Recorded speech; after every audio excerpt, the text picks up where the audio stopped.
So para sa mga gusto magpa-enroll, so kung natong early enrollment, so pwede mo ani dire sa AFLC Elementary School. Just bring a photocopy of your birth certificate and a report card or form 137 if you have, or any documents that supports your enrollment. Atong tanaw ng class ang atong ALS room diri sa AFLC Elementary School. So yun may lahan, we have our logo, ALS. Pagpasok nyo dito, ayan. Yan, we are offering, ayan. Okay, enrollment every Monday and Tuesday. Our learners is still having their practice test. So yun na. So kung gusto mo magpa-enroll, gusto mo mag-eskwela sa ALS, you can visit here and AFLC Elementary School every Monday and Tuesday. And then open po na nga to ang pagpalista for our early enrollment or early registration at Doña Mercedes Community Learning Center dito sa Doña Mercedes Village Phase 1. Tapad na siya sa gym. So pwede mo bisita dito para sa uban pa ng mga detalye regarding ALS program. So unsa ganito itong mga programa? Una, BLP. Ma'am Cherry, I think Ma'am Cherry can discuss a little bit about BLP. What is that BLP, ma'am? Okay, for those learners na wala pa di pa kayo siya kabulumubasa or katong wala pa gyud ni agi gid siya sa formal school, wala siya kaagi og kinder and grade 1, or those learners nga napay siya difficulties sa writing and also reading.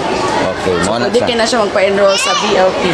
Okay, so katong namay mga kaila na mga inana na problem, then gusto mo tiwas sa pag-eskwela, ayaw nyo i-hinder, ayaw nyo kumbaga ba ihikaw sa iyahan na makahuman sa eskwela. Tabangan nato, so pwede nato siya ipa-enroll through ALS program. So si Ma'am Cherry Aroso makatabang kayo ni Ana aron makakaton siya mo basa, makakaton siya mo sulat, and then pag ready ni siya, pwede na nato siya ipa-enroll sa elementary program. And then later on, kung makapasar siya, kananamtay exam karon, so pwede na siya mo enroll sa junior high school kung maabot na niya ang qualification sa edad. And then we have elementary level, 12 years old pataas. And then we have the junior high school level, 16 years old pataas. So, asa man tadapit magpa-enroll, balikon ako, diri sa AFLC Elementary School, nahimutang siya ang eskwelahan sulod sa Kampanakan. So naatay pangpalista diri every Monday and Tuesday. But you can visit here anytime just to ask something regarding our ALS program. Pagkikita lang sa MUA o ka Ma'am Cherry Aroso o sa teacher, mga teacher in charge na naa diri. And then we also have community learning centers.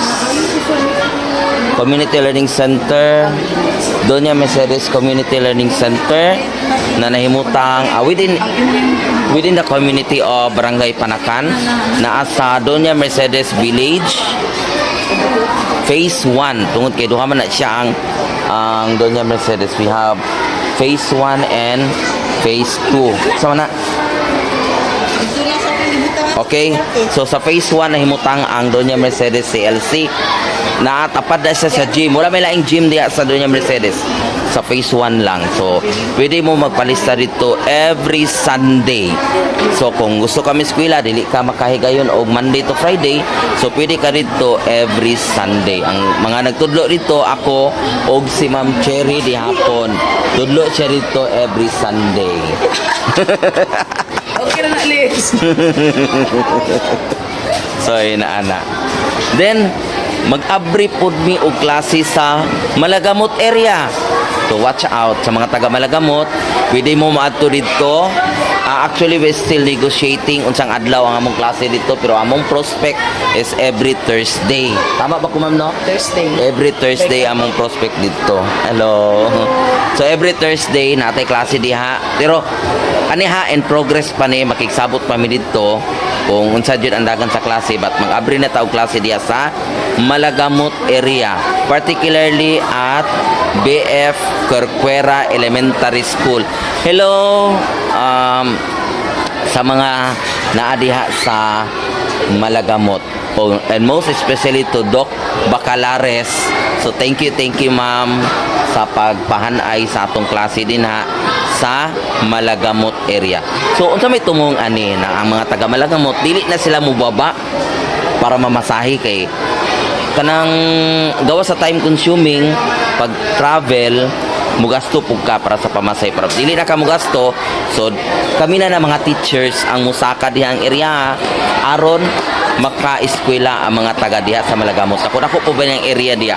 So sa mga taga Malagamot, so pwede may magpatabang sa mga purok leaders o uban pa na mga barangay functionaries na diha. Tungod kini atong programa suportado ni siya sa atong barangay. Daghang salamat Kapitan Erickson Batikan sa suporta alang sa ALS dinhi sa barangay Panakan. Nanata ka swerte indot kayo, no? Then sa Bungbong Purok 17 Bungbong proper na apotay klase diha. So every Friday. So pwede nyo pangitaon si Ma'am Queenie Baha para sa uban pa ng mga detalye. So moto, so ayaw nyo ihikaw ang opportunity na makahuman og eskwela, enroll in alternative learning system.